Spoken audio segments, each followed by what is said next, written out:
Hello. हाँ जी। अच्छा।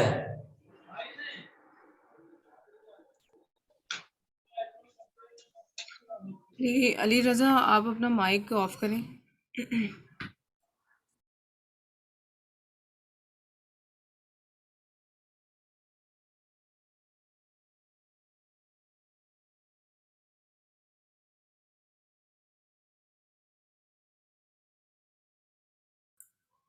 जी students, confirm करें आवाज़ एंड स्क्रीन शेयर है। Yes ma'am. यस अच्छा, मैम। Yes ma'am. सोर्सिंग ठीक हो गया। सोर्सिंग में हम पढ़ेंगे आज के प्रोडक्ट सोर्सिंग। सेकंड टास्क है एज अ वर्चुअल असिस्टेंट, जो कि हमने परफॉर्म करना होता है। सोर्सिंग बेसिकली क्या है? लेट्स सपोज कि आपने प्रोडक्ट हंट कर ली। अब क्लाइंट कहेगा कि भाई इसकी सोर्सिंग भी मुझे करवा के दें। सोर्सिंग कहाँ से करवानी है? वैसे तो बहुत ज़्यादा लोकल वे से भी आप करवा सकते हैं, और भी बहुत ज़्यादा सोर्सेज होते हैं, लेकिन बेस्ट एवर सोर्स होता है alibaba.com। ठीक है। अब देखिए जी, सोर्सिंग का यही होता है कि हमने डिफरेंट तीन मॉडल्स हैं, तीनों के लिए हम सोर्सिंग करवाते हैं। अमेजोन के तीन मॉडल्स है, ड्रॉप शिपिंग हो गया, होलसेल हो गया, और print on label private label. ठीक है। अब लेट्स सपोज तीनों के लिए हम सोर्सिंग करवाते हैं। ड्रॉप शिपिंग में लोग क्या करते हैं जी, कहीं से भी उठा लेते हैं। वॉलमार्ट, ईबे, दराज, स्टे, जो भी वेबसाइट है वहीं से उठा के सेल आउट कर देते हैं। लेकिन वो मैंने स्टार्टिंग में भी बताया था, ये गलत बात है कि दिखाना कुछ और करना कुछ। ये drop shipping something different case होता है, और हमें इसीलिए अच्छा नहीं लगता क्योंकि इस्लामिक पॉइंट ऑफ व्यू से भी ये अच्छा नहीं है ड्रॉप शिपिंग। होलसेल जो है ना, ये बेस्ट है एंड प्राइवेट लेबल। ठीक है। होलसेल में तो हमने ब्रांड से अप्रूवल लेके उसके साथ मीटू करना है, तो ब्रांड से ही चीज़ें सोर्स करवानी होती हैं। लेकिन प्राइवेट लेवल में हम कहाँ से करवाते हैं? वैसे तो बहुत ज़्यादा वेबसाइट्स हैं, Alibaba, 1688, DHgate, made in China, global sources, trade की, ये बहुत ज़्यादा वेबसाइट्स हैं। लेकिन हमने सबसे रेकमेंड ज़्यादा होती है alibaba.com, और यानी कि alibaba.com एंड DHgate। ठीक है। अब alibaba.com इससे भी ज़्यादा बेस्ट है, क्योंकि alibaba.com हमें ना ट्रेड इंश्योरेंस की पॉलिसी देता है। ये ट्रेड इंश्योरेंस क्या है, ये आगे जाके मैं आपको फर्दर एक्सप्लेन करती हूँ। देखिए जी, वो कह रहे हैं कि बहुत ज़्यादा वेबसाइट्स हैं, लेकिन सबसे बेस्ट एवर वेबसाइट है alibaba.com। अब alibaba.com को हम क्यों चूज़ करते हैं? alibaba.com ना हमें ट्रेड इंश्योरेंस की पॉलिसी देता है। मिसाल के तौर पर जी, हमने बायर ने अगर प्रोडक्ट बाय करनी है ना किसी सप्लायर से, अलीबाबा बीच में ज़मानत के तौर पर एक्ट करता है कि लाइक अलीबाबा क्या करेगा, बायर से पैसे लेके अपने पास रख लेगा, सप्लायर को पहले नहीं देगा। सप्लायर जब प्रोडक्ट मैन्युफैक्चर करके बायर को देगा ना, तो अलीबाबा कंफर्म करेगा बायर से कि जो आपने प्रोडक्ट शिप करवाई हैं, क्या आपको ओके मिली हैं, तमाम चीज़ें ठीक हैं, सेफ वे से मिली हैं। अगर तो वो चीज़ें ओके हुई, अगर बायर कहेगा ओके है, तो देन अलीबाबा क्या करेगा, वो पेमेंट सप्लायर को देगा। नहीं तो वो पेमेंट सप्लायर को नहीं दी जाएगी। तो इस तरह से ना ये एक सिक्योर मेथड होता है कि अलीबाबा बीच में ना ज़मानत के तौर पर एक्ट करता है। सो डैट्स वाई हम alibaba.com को ही चूज़ करते हैं। उसके बाद है जी, सप्लायर को चूज़ करने से पहले आपको क्या करना है? पहले तो आप अपनी प्रोडक्ट का प्रॉफिट मार्जिन देखें कि क्या वो प्रोडक्ट शिप करने के काबिल है भी कि नहीं। लेट्स सपोज प्रॉफिट मार्जिन 25% से अबव होना चाहिए। डिमांड लेवल उसका कितना है, कंपटीशन उसका उस प्रोडक्ट पे कितना है। ठीक है। ये तो क्राइटेरिया में चीज़ें आ जाती हैं ना। Focus on 5 seller. ठीक है। अब हमने ना यहाँ पे करना क्या है कि हमने ना अपनी प्रोडक्ट का ना कंपेटिटिव एनालिसिस करना होता है। टॉप 10 में जो शो हो रहे हैं ना, उनमें से उन सेलर को लेना होता है जिनके रिव्यूज़ कम हो और टारगेटेड नंबर ऑफ रिव्यूज़ हों, लेकिन रेटिंग उनकी, उनके रेवेन्यू बहुत ज़्यादा हों। ये कंपेटिटिव एनालिसिस की फ़ाइल भी मैं इसी लेक्चर में कोशिश करूँगी कि आपको क्लियर कर दूँ। और कंपेटिटिव एनालिसिस हमने करना होता है, फिर कंपेटिटिव एनालिसिस करके उसकी फ़ाइल तैयार करके हमने सप्लायर को भेजनी होती है। और सप्लायर को उस कंपेटिटर में ना, अपने कंपेटिटर जो चूज़ किए उन्हें ना टॉप 10 में से 2 से 3 उनके पॉजिटिव और नेगेटिव रिव्यूज़ को राइट करके सप्लायर को बताने होते हैं कि ये हमारे कंपेटिटर के पॉजिटिव रिव्यूज़ हैं, ये नेगेटिव रिव्यूज़ हैं। और नेगेटिव रिव्यूज़ हमारी प्रोडक्ट में नहीं आने चाहिए। हमने इस तरह से सप्लायर को गाइड करना होता है कि हमारी प्रोडक्ट जो बनाओ उसमें ये वाले नेगेटिव रिव्यूज़ ना आए। ठीक है। उसके बाद हमने उससे ब्रांड का नेम पहले फाइनल करके हमने सोर्सिंग की तरफ जाना है। फिर हमने देखना है कि क्या ये प्रोडक्ट पीछे ट्रेडमार्क रजिस्टर तो नहीं है, क्या ये पीछे से ऐसे तो नहीं है, हमने ना इसका पेटेंट चेक करवाना होता है, क्योंकि पेटेंट चेक करवाना बहुत नेसेसरी होता है। पेटेंट क्या है ये भी मैं आपको बताती हूँ कंप्लीट वे से, कि पेटेंट पे भी मैं एक लेक्चर प्रोवाइड करती हूँ। नेक्स्ट लेक्चर हम कंपेटिटर एनालिसिस और पेटेंट पे कर लेते हैं, कि पेटेंट और कंपेटिटर एनालिसिस हमने ये दोनों चेक करवाने होते हैं। क्योंकि कंपेटिटिव एनालिसिस तो करके हमने सप्लायर को भेजना है ना, लेकिन पेटेंट हमने चेक करवाना होता है कि मे भी हमारी प्रोडक्ट का पेटेंट निकल आए। तो पेटेंट मिसाल के तौर पर किसी ब्रांड ने पीछे रजिस्टर किया हो कि ये प्रोडक्ट कोई सेल आउट ना करे, ठीक है, तो फिर पीछे रजिस्टर उसने करवा दिया, उस प्रोडक्ट को फिर हम नहीं लॉन्च कर सकते। तो ये पेटेंट क्या है, क्या सिनेरियो है, ये इंशाल्लाह हम कंप्लीट वे से इसको देखते हैं। ब्रांड लोगो फॉलो 2 कलर्स, ठीक है। ब्रांड लोगो जो आपने बनाना ना, लोगो हर प्रोडक्ट पे आपने देखा होगा कोई ना कोई लोगो बना होता है। हर स्कूल हर कॉलेज का अपना लोगो होता है, सेम लाइक दैट प्रोडक्ट्स का भी अपना अपना लोगो होता है। तो जो लोगो बनवाना है ना, उसमें वो रेकमेंड किया जाता है कि 2 कलर हों, क्योंकि 2 कलर से ज़्यादा होंगे तो एक्सपेंडिचर बढ़ जाते हैं। How to choose supplier on Alibaba. अच्छा जी, सप्लायर को कैसे चूज़ करते हैं अलीबाबा पे, इसको देख लेते हैं पहले तो। लेट्स सपोज कि हम आएंगे alibaba.com पे, और यहाँ पे आने के बाद मैं आपको गाइड करूँगी कि सप्लायर कहाँ से चूज़ करते हैं।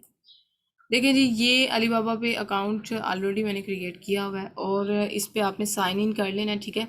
ये देखिए मेरा अकाउंट बना हुआ है, लेकिन आपने इस पे जो है ना अकाउंट क्रिएट कर लेना है। मैं अकाउंट क्रिएट करने की वीडियो सेंड करूँगी ग्रुप में, उसके थ्रू आप अकाउंट क्रिएट कर लीजिएगा। लेट्स सपोज कि हमने यहाँ पे कोई कीवर्ड राइट किया, की होल्डर फॉर वॉल कर लेते हैं। इसको हमने राइट करके तो नीचे हमने देखा कि प्रोडक्ट जो है ना ये हमारे पास आ गई हैं। अब इनमें से हमने कौन सी सिलेक्ट करनी है, ठीक है, यानी कि सप्लायर कौन सा चूज़ करना है जिसे हम प्रोडक्ट शिप करवाएं।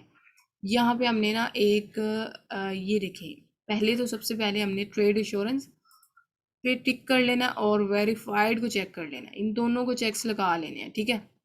वो इसलिए कि ट्रेड इंश्योरेंस में ऑलरेडी आपको गाइड कर चुकी हूँ, और वेरीफाइड का मतलब ये होता है कि इन तमाम सेलर ये जो आएंगे ना सेलर हमारे पास, अब इन तमाम सेलर की इन्फॉर्मेशन को अलीबाबा ने अपने पास वेरीफाई किया हुआ है। हमें किसी किस्म का फियर नहीं है इन सेलर से, क्योंकि मैंने टिक्स लगा के चेक लगा के इनको लिया है, ठीक है।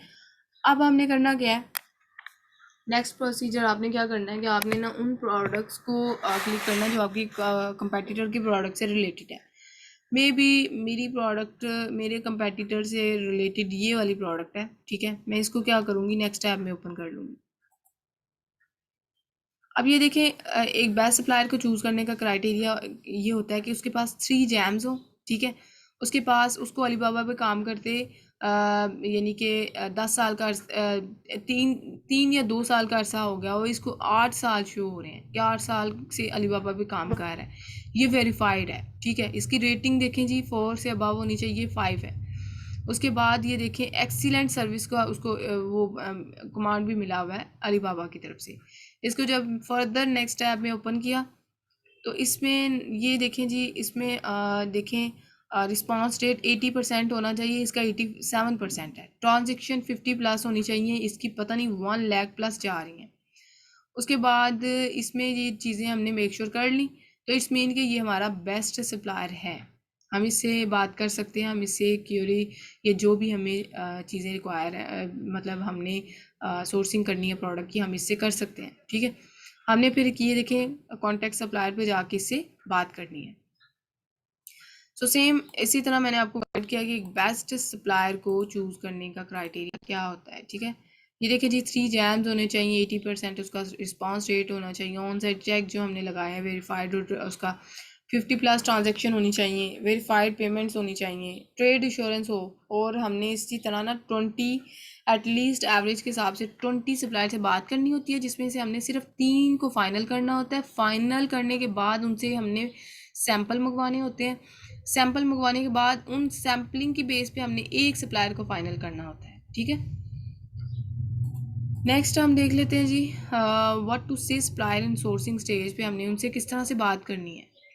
आई कैन इंस्पेक्ट योर इन्फेक्टी 2 to 3 टाइम, हमने उनको शो करना है कि हम 2 से 3 दफ़ा मैम आवाज नहीं आ रही आपकी। आवाज़ नहीं आ रही, सबको ये इशू है, कंफर्म करें। No ma'am. ओके मैम आ रही है आवाज। ठीक है, फिर ये मैम थोड़ी स्लो हो गई। मोहम्मद शहजाद आपकी तरफ ना कोई इशू है बैकएंड से, तो आप चेक करें, क्योंकि अगर एक दो स्टूडेंट को हो रहा हो इशू तो बाकियों को नहीं, इट्स मीन कि वो फिर उनके बैकएंड से इशू है। Yes ma'am. जी, नेक्स्ट देख लेते हैं जी। उनको आपने शो बात किस तरह से करनी है, आपने उनको ये शो करना है कि मैं 2 से 3 दफ़ा अपने फ्रेंड रिलेटिव्स के साथ आपकी जो है वो विज़िट कर चुका हूँ फैक्ट्री को, और हम जो है ना जस्ट कहाँ पे कंफ्यूज हैं कि हम ना क्वालिटी पे कंप्रोमाइज़ नहीं करते। सो क्वालिटी में आपकी ना थोड़ा बहुत इशू लगा है हमें, तो वो अगर ट्रस्टेड सप्लायर होंगे ना, मोस्टली वो ट्रस्टेड सप्लायर होते हैं, चाइनीज़ जो है ना ट्रस्ट वर्थी होते हैं, तो वो मान जाएंगे ऑफ कोर्स सर, ठीक है। अच्छा, if supplier in Hari payment, ये चीज़ें गौर से सुनने वाली हैं कि अगर वो पेमेंट में जल्दी कर रहे हैं तो वो क्यों कर रहे हैं, कोई ना कोई रीज़न है तो वो कर रहे हैं ना। इट्स मीन कि वो फिर वहाँ पे भी आपने ये चीज़ मेक श्योर कर लेनी है कि वो पेमेंट में क्यों जल्दी कर रहे हैं। Also do a video call to supplier, अपनी कंफर्मेशन के लिए आप वीडियो कॉल भी कर सकते हैं। उनको पैकेजिंग का पहले ही आपने पूछ लेना है कि आप प्रोडक्ट की जो पैकेजिंग करेंगे वो किस टाइप की करेंगे, क्योंकि वो पैकेजिंग की नहीं बताते, वो प्रोडक्ट की प्राइस बता देते हैं, बाद में पैकेजिंग का इंक्लूड करके वो कहते हैं इतने आपके और एक्सपेंडिचर हो गए हैं। तो ये आपने पहले ही मेक श्योर करनी होती हैं चीज़ें। अगर सप्लायर आपको अथेंटिक इन्फॉर्मेशन ना दे रहा हो ना, तो फिर आप समझ जाएं कि वो मैन्युफैक्चरर नहीं है, वो ट्रेडर है। क्योंकि मैन्युफैक्चरर वो होता है जो कि अपनी प्रोडक्ट खुद बनाता है, उसको कमांड होता है कि ये प्रोडक्ट कैसी है। लेकिन जो ट्रेडर्स होते हैं ना, वो अपनी प्रोडक्ट डेफिनेटली उन्होंने खुद नहीं बनाई होती, उनको इतनी इन्फॉर्मेशन भी नहीं होती। तो ये आप उनसे जज आप बातचीत से उनसे जज कर सकते हैं कि वो ट्रेडर है या मैन्युफैक्चरर है। उसके बाद है जी, आपने क्या करना है कि 10 आपने चूज़ करने हैं, जिनमें से आपने फ़ाइनल करने हैं कोई 2 से 3, और उनसे फिर आपने सैंपल मंगवाने होते हैं और कंपेटिटर के अकॉर्डिंग आपने चलना होता है, ठीक है। और इसके बाद पेमेंट जो है ना वो 30-70 की रेशो पे होती है। 30% आपने स्टार्ट में देना होता है, 70% जब आपकी प्रोडक्ट्स ओके हो जाए ना तब आपने प्रोवाइड करना है उनको। और इसके बाद जो है ना 10 सप्लायर से आपने बात करनी है, और ये आपकी प्रोडक्ट से रेलिवेंट होने चाहिए। ये मैं बार बार 2 से 3 दफ़ा रिपीट कर चुकी हूँ कि जो सप्लायर हैं वो आपकी प्रोडक्ट से रेलिवेंट होने चाहिए। और इस रिस्पांस रेट और ये चीज़ें हमने बेस्ट सप्लायर को चूज़ करते वक्त ही इन चीज़ों को हमने रीड आउट कर लिया है कि हमने बेस्ट सप्लायर को किस तरह से चूज़ करना है, ठीक है। नेक्स्ट क्या है कि जब आपने सप्लायर को फाइनल कर लेना है, फिर आपने ब्रांड नेम फाइनल करना है, अपना ट्रेडमार्क रजिस्टर करवाना है अगर लेट्स सपोज के या फिर आपने अपने पेटेंट चेक करवाना हो अपनी अपनी प्रोडक्ट का। उसके बाद आपने अपनी प्रोडक्ट के लिए ग्राफिक डिज़ाइनर हायर करना है, ठीक है। और लोगो बनवाने के लिए लोगो में रेकमेंड होता है कि 2 कलर आप यूज़ करें, ठीक है, ताकि आपको ज़्यादा एक्सपेंसिव ना पड़े। और फ्रेट फॉरवर्डर की तरफ आप मूव ऑन करें, ठीक है। लेट्स सपोज कि आपको अगर सप्लायर डीडीपी नहीं दे रहा है, ये आगे जाके मैं बताऊंगी कि शिपमेंट में डीडीपी, ईएक्सडब्ल्यू और एफओबी क्या चीज़ें हैं। तो अगर लेट्स सपोज कि सप्लायर आपको शिपमेंट ना करके दे रहा हो, सप्लायर आपकी प्रोडक्ट अमेजोन के वेयर हाउस तक ना पहुंचा रहा हो, तो फिर हमने फ्रेट फॉरवर्डर को हायर करना होता है, ठीक है। और इनसे फिर शिपिंग डेट फाइनल करना होता है। अच्छा, ये EXW FOB क्या है, DDP क्या है, इनको आपने गौर से ज़रा सुनना है। EXW मीन एक्स वर्क, ठीक है। Only manufacturing cost, it's mean के इसमें ना सप्लायर अगर EXW आपको देगा ना, तो इट्स मीन उसने सिर्फ आपकी प्रोडक्ट मैन्युफैक्चर करनी है, आपकी इन्वेंट्री जो है ना वो उधर ही पड़ी रहेगी। उन्होंने कहना है आप हमने तैयार कर दी आपकी प्रोडक्ट, अब यहाँ से शिप करवाएं जहाँ भी आपने करवानी है। इट्स मीन फिर वहाँ पे हमें ना फ्रेट फॉरवर्डर हायर करना होता है, चाइना के अंदर ही फ्रेट फॉरवर्डर को हायर करना होता है और उनसे फिर बात करनी होती है, और वो फिर हमारी प्रोडक्ट को वहाँ से उठा के जहाँ का अकाउंट हो, लाइक UK या USA का, वहाँ तक पहुँचाते हैं, ठीक है। तो ये होता है EXW। FOB होता है फ्री ऑन बोर्ड, इसमें इनके सप्लायर यानी आप क्या करेंगे कि इसमें ना हाफ हाफ काम हो जाता है। सप्लायर के पास कोई पोर्ट होगी ना, बंदर का कोई भी होगी, वो वहाँ तक तो प्रोडक्ट मैन्युफैक्चर करके पहुँचा देगा। अब वहाँ पोर्ट से आगे अमेजोन के वेयर हाउस तक फ्रेट फॉरवर्डर करता है, तो यहाँ पे लॉस के चांसेस हाफ हाफ हो जाते हैं। पोर्ट तक का कोई भी अगर प्रोडक्ट को डैमेज आता है तो वो सप्लायर रिस्पॉन्सिबल होगा, और आगे पोर्ट से आगे अगर कोई प्रोडक्ट को डैमेज वगैरह होता है तो वो हम रिस्पॉन्सिबल होंगे। DDP में आ जाती है कि DDP डिलीवरी ड्यूटी पेड इसको कहते हैं। और ये इसमें ये होता है कि सप्लायर ही प्रोडक्ट मैन्युफैक्चर करेगा और सप्लायर ही अमेजोन के वेयर हाउस तक पहुँचाएगा। तो ये डीडीपी ये थोड़ी एक्सपेंसिव होती है, लेकिन हम रेकमेंड करते हैं कि डीडीपी करें, क्योंकि डीडीपी पे हमारी ना हेजल बच जाती है। क्योंकि अगर कोई भी प्रोडक्ट को कोई भी डैमेज वगैरह आता है, ब्रेक होती है प्रोडक्ट, तो वो हमारी इन्वेंट्री के कोई पीस डैमेज होते हैं तो वो रिस्पॉन्सिबल होगा सप्लायर, ठीक है। तो इसलिए हम रेकमेंड करते हैं डीडीपी, ठीक है। इसलिए इसके अलावा जो है ना सैम्पल चिप्स प्रोवाइड की हुई हैं। सैम्पल की टिप्स ये हैं कि जी आपने क्या करना है, 3 सैम्पल मंगवाने हैं ना, उन 3 सैम्पल्स को चाइना से आपने एक कंसोलिडेशन कंपनी हायर करनी है। कंसोलिडेशन कंपनी क्या करेगी, चाइना में ही कंसोलिडेशन कंपनी आपको जगह जगह मिलेंगी। आपने कंसोलिडेशन कंपनी हायर करनी है, उनसे बात करनी है, भाई हमारे सैंपल आपके पास आ रहे हैं, तीनों सैंपल आपने कंसोलिडेशन कंपनी के पास मंगवा लेने हैं और वहाँ से फिर आगे आपने कहीं भी शिप करवाने हैं तो वहाँ से करवा लीजिएगा। तो ये आपको ना बेनिफिट हो जाता है कि आपके जो है ना, अगर एक एक सैंपल को शिप करवाएंगे ना तो वो चार्जेस बढ़ जाते हैं पर सैंपल $40 to $50। तो इट्स मीन कि ये हमें ओवरऑल चार्जेस पड़ते हैं, तो इसमें हमारा ना कम एक्सपेंडिचर आता है। शिपिंग के रेट चाइना के अंदर $5 है और फ्रेट फॉरवर्डर के 100% अपफ्रंट होती है। लेट्स सपोज के फ्रेट फॉरवर्डर को जो चार्जेस आपने देने हैं ना वो 100% होते हैं पेमेंट। वो ये नहीं होता कि जैसे चाइनीज सप्लायर को हमने 30-70 की रेशो पे देनी होती है ना प्रोडक्ट ये पेमेंट, तो फ्रेट फॉरवर्डर को 100% अपफ्रंट होती है। उसके बाद $40 to $50 जो है ना शिपिंग के रेट हैं चाइना से अगर एशिया या यूरोप में की जाए ये शिपमेंट, तो उसमें ये होता है कि डिपेंड करता है आपकी प्रोडक्ट का वेट और डायमेंशन कितनी है। उसके बाद है हमने पेमेंट मेथड के लिए ना पेपाल को यूज़ करना है, बाकी चीज़ों को यूज़ नहीं करना। Get invoices of sample. अच्छा यहाँ पे एक टिप भी है आपके लिए, आपने करना क्या है कि देखिए आपने जो आपको सैंपल आएगा ना उसका ट्रैकिंग नंबर होता है सैंपल पे आइटम पे, वो आपने ट्रैक कर लेना है, ठीक है। अब आपने करना क्या है, जब आपके पास सैंपल आएगा फिर आपने वही नंबर को ट्रैक करना है, ट्रैक करना है कि क्या ये नंबर सेम है कि नहीं। ये ना हो आपका सप्लायर ने आपको दिखाई कुछ और है चीज़ और भेज कुछ और है, तो फिर आपने ये मेक श्योर करना होता है। उसके बाद देखिए 30% एडवांस होता है, 70% अपफ्रंट होता है। कंसोलिडेशन कंपनी ऑलरेडी मैंने आपको गाइड कर दिया है, चाइना में ही आपने एक कंपनी हायर करनी है कंसोलिडेशन कंपनी, और वो क्या करेगी आपकी तमाम सैंपल्स को अपने पास कलेक्ट करेगी और वहाँ से फिर शिप करवा देगी। पेपाल को आप यूज़ करें और ट्रैक कर लें अपनी आईडी को ताकि आप प्रिजर्व मोड पे रहें। अच्छा ये देखें, ये तो हो गया ना सप्लायर को चूज़ करने का क्राइटेरिया। फ्रेट फॉरवर्डर को चूज़ करने का क्राइटेरिया भी सेम सप्लायर की तरह ही होता है। उसको हमने जस्ट राइट करना है ये सर्च बार में क्या नाम है इसके, ये जो अलीबाबा की वेबसाइट है ना वहाँ पे हमने सर्च बार में राइट करना है फ्रेट फॉरवर्डर। जहाँ पे आपने कीवर्ड राइट किया था ना, की होल्डर फॉर वॉल मैंने राइट किया था, वहाँ पे आपने राइट करना है फ्रेट फॉरवर्डर यूके या यूएसए, जिसके लिए भी आपको चाहिए। तो उसके अकॉर्डिंग आपके पास जिस तरह सप्लायर ओपन हुए थे ना, same like that freight forwarder भी आ जाएंगे। उनको भी यानी कि चूज़ करने का क्राइटेरिया जिस तरह ये हम चूज़ करते हैं ना सप्लायर को कि 3 जैम्स हो, रिस्पांस रेट इतना हो, 50% ट्रांजेक्शन हो, ये चीज़ें हमने उधर भी देखनी होती हैं। उसके बाद हमने 3 फ्रेट फॉरवर्डर से बात करनी है जिसमें से एक किसी को सिलेक्ट कर लेना है। नेक्स्ट कुछ क्वेश्चन आंसर्स हैं, ये हमें मेक श्योर होना चाहिए सोर्सिंग से पहले। हमने उनसे ना ये चीज़ें पूछ लेनी होती है, पैकेजिंग कौन सी प्रोवाइड करेंगे, प्रीमियम पैकेजिंग है या नॉर्मल पैकेजिंग है, क्योंकि ये बाद में फिर आपको एक्सपेंडिचर डाल देते हैं, ये कंफर्म पहले ही करना होता है हमने। फॉलो योर कंपेटिटर अगर डबल रैपिंग या जो भी पैकेजिंग यूज़ कर रहा है ना कंपेटिटर आपका, आपने वही यूज़ कर लेनी है, ठीक है। और वो आपको कंपेटिटर के लिस्टिंग पेज में नज़र आ रही होती है कि वो उन्होंने तमाम इंफॉर्मेशन गाइड किया होता है कि हमने कौन सी पैकेजिंग यूज़ की है। और check your target customers because companies need simple packages.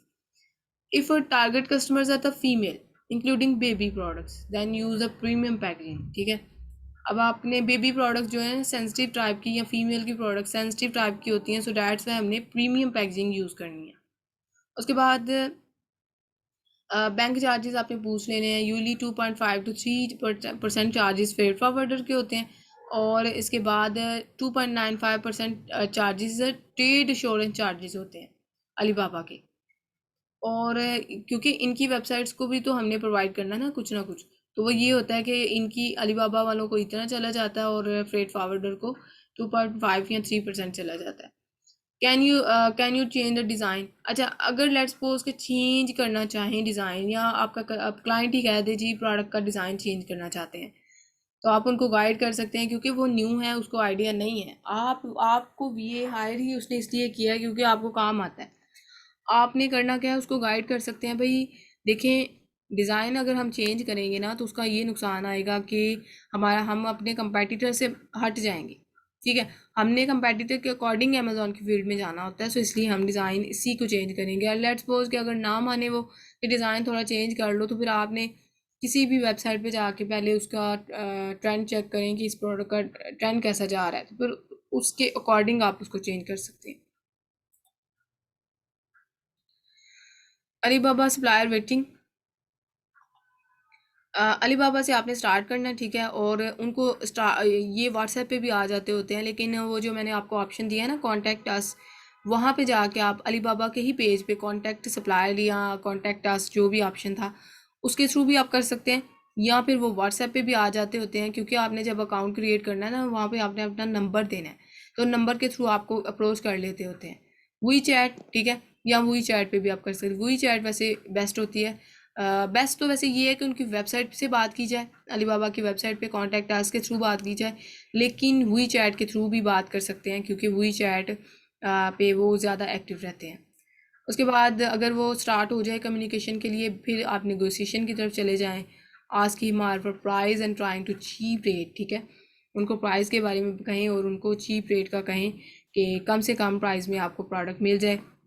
Negative और पॉजिटिव रिव्यूज़ आप उनको भेजें, ठीक है, और उसके बारे में बारगेनिंग करें। सैम्पल उनको कहेंगे जी हमें सैम्पल जो है ना, सैंपल लेने हैं उनसे। सैंपल मेजॉरिटी जो सप्लायर हैं वो आपको फ्री में शिप करवा देते हैं, लेकिन कुछ सप्लायर होते हैं वो फ्री में नहीं करवाते, वो कहते हैं जी सैंपल के भी हम आपको चार्जेस पे करने पड़ेंगे।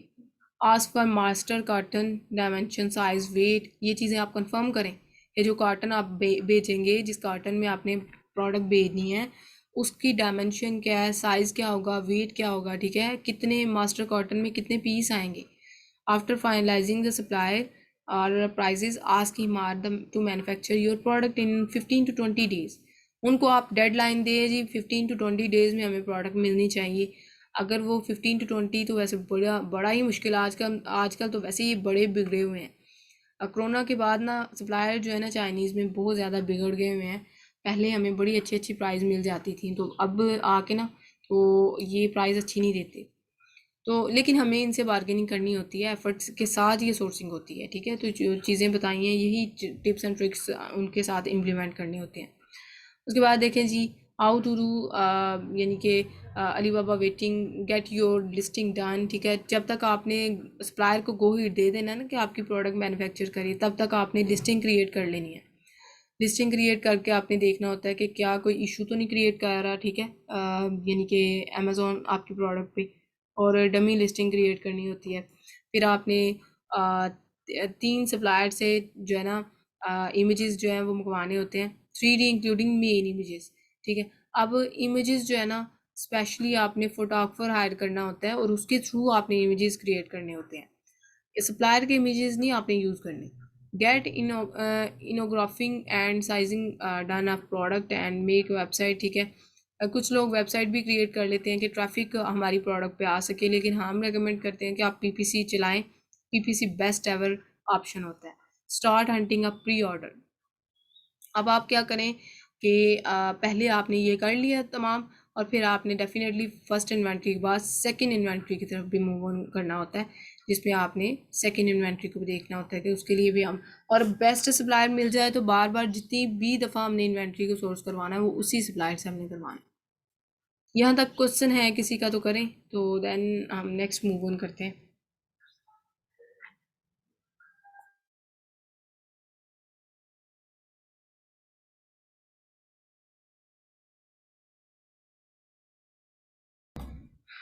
जी मुसरत, आप क्वेश्चन करें।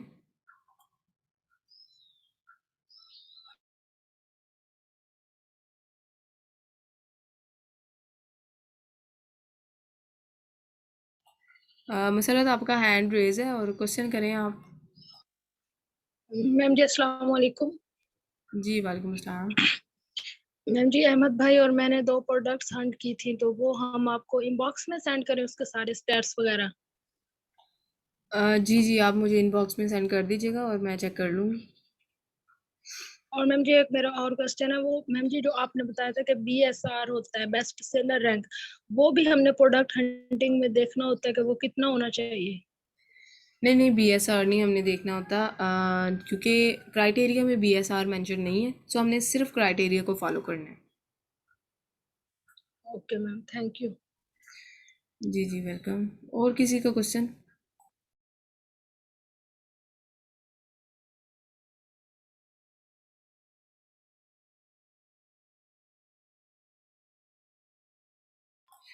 चलिए जी, हम इस तरह करते हैं, इस रिकॉर्डिंग को, वैसे तो अभी टाइम है, देख लेते हैं कोई और चीज़ कवर हो जाए।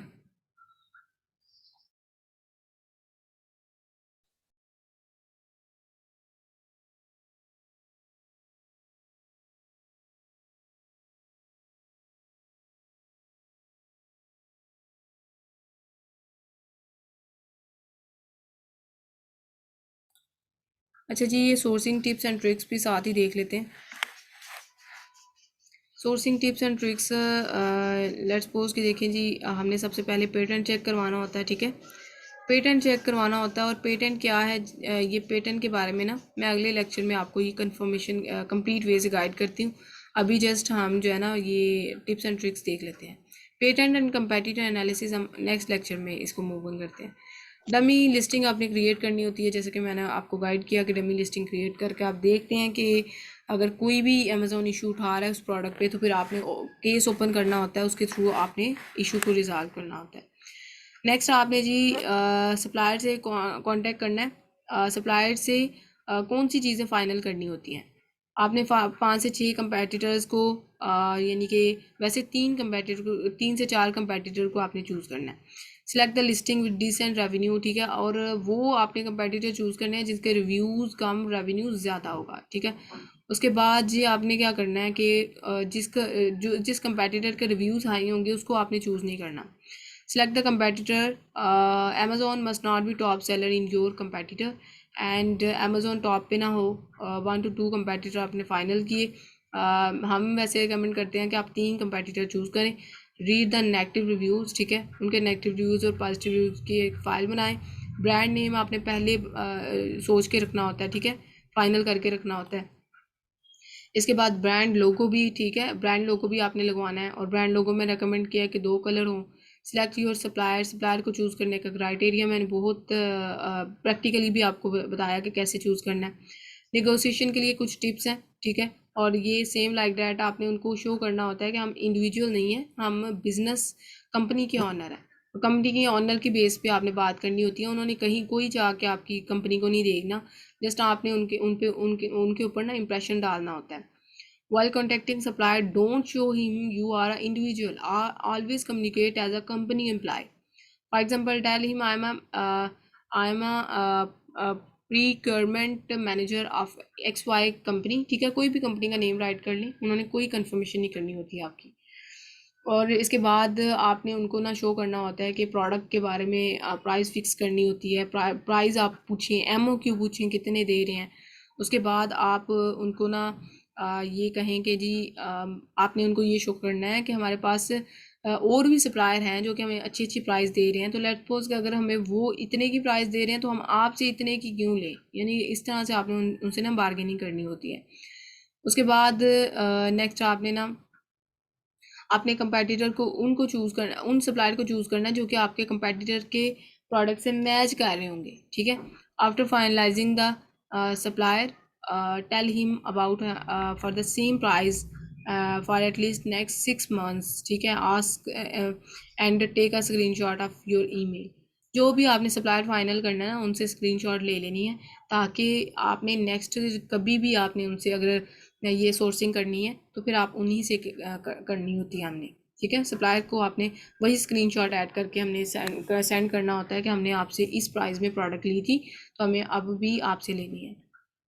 उसके बाद get quotations for suppliers, packaging पूछनी है आपने, ये डिफरेंट चीज़ें उनसे कंफर्मेशन करनी होती हैं। शिपिंग इन को टर्म्स को मैंने बड़े अच्छे तरीके से एक्सप्लेन किया कि शिपमेंट 3 तरीक़ों से की जाती है, ठीक है।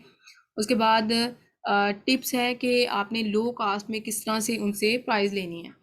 If your order sample separately it will cost for you, और इसके लिए मैंने कंसोलिडेशन कंपनी का आपको कंप्लीट वैसे गाइड किया कि आपने कंसोलिडेशन कंपनी हायर करनी है, उसमें आपने तीनों सैंपल मंगवाने हैं और वहाँ से आपने शिप करने हैं आगे। अगर इंडिविजुअली आप शिप करेंगे ना, एक सप्लायर आपने क्लाइंट को भेज दिया, मे बी वो क्लाइंट यूएई से बिलोंग कर रहा है, एक सैंपल आपने अपनी तरफ मंगवा लिया, तो ये आपको डिफरेंट वे से चार्जेस पड़ेंगे। इसलिए कंसोलिडेशन कंपनी से ना आपके चार्जेस एक्सपेंडिचर कम हो जाते हैं और एक ही दफ़ा आप तीनों सैंपल्स शिप करवा लेते हैं। और रेकमेंड ये होता है कि वो सैंपल एक ही पर्सन के पास भेजें, ठीक है। ये रेकमेंड होता है क्योंकि जजमेंट जो है ना वो एक ही पर्सन अच्छे तरीके से कर सकता है। वो डजेंट मैटर कि आप अपने क्लाइंट को भेज दें या आप अपने पास मंगवा लें। और पेमेंट 30% अपफ्रंट करनी होती है और 70% बाद में करनी होती है, ठीक है। इसके बाद आप उनको ट्राई करें कि 30% advance try to convince him to 100 piece आप पहले शिप करवा लें, पहले 15 डेज़ के अंदर अंदर, ठीक है।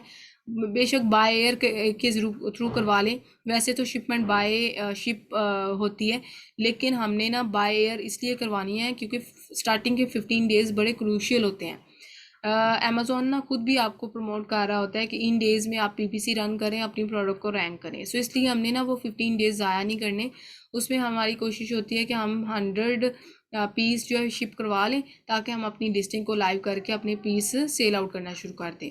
तो ये आपने अपने क्लाइंट को गाइड कर सकते हैं कि स्टार्टिंग में हम इतने बाय एयर करवा लें ताकि उससे हम रैंकिंग के चांसेस हमारे हो सकें, बन सकें।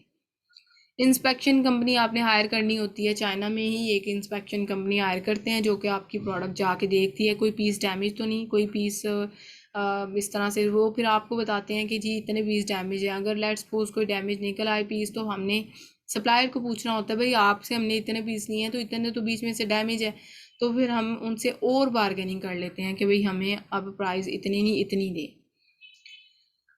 उसके बाद है नेक्स्ट आपने क्या करना है जी, जब तक आपने सोर्सिंग उधर से मैन्युफैक्चरर होनी है आपकी प्रोडक्ट्स, इधर से आपने अपनी लिस्टिंग को फोटोग्राफी 3D इमेजेस तैयार कर लेने हैं, ठीक है। और इसके बाद जो भी ई कॉमर्स वेबसाइट क्रिएट करनी है अगर आपने अपनी प्रोडक्ट को इन्हांस करना है ट्रैफिक लाने के लिए। और मैनी चैट्स भी लोग करते हैं, मैनी चैट यही होता है फेक ऑर्डर लेने अपनी प्रोडक्ट पे। तो ये तमाम चीज़ें हमने तब तक ना ओके करनी होती हैं जब तक हमारी प्रोडक्ट वहाँ से पीछे से हमारा सप्लायर जो है मैन्युफैक्चर कर रहा होता है। तो ये सोर्सिंग की टिप्स थी थोड़ी बहुत, ये मैंने शेयर की।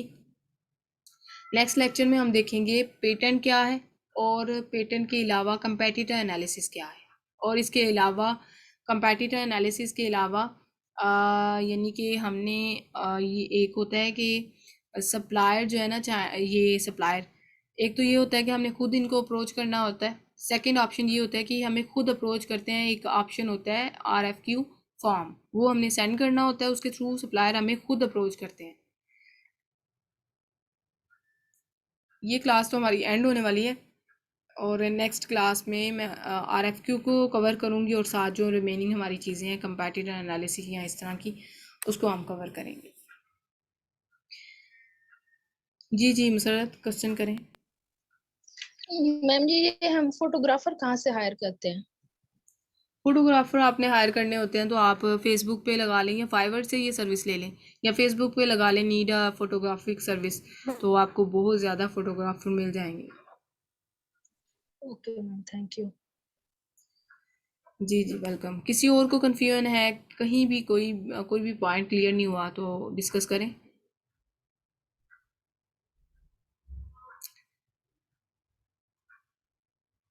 चलें जी ठीक है, इस लेक्चर को मैं सेव कर रही हूँ एंड दोबारा जो है ना मैं लिंक शेयर करूँगी, इसके थ्रू क्लास ज्वाइन कर लीजिएगा। उसमें हम कंपेटिटर एनालिसिस RFQ किस तरह सेंड करते हैं एंड यानी कि ये 2 से 3 चीज़ें जो हमारी रह गई हैं उसको कवर करते हैं।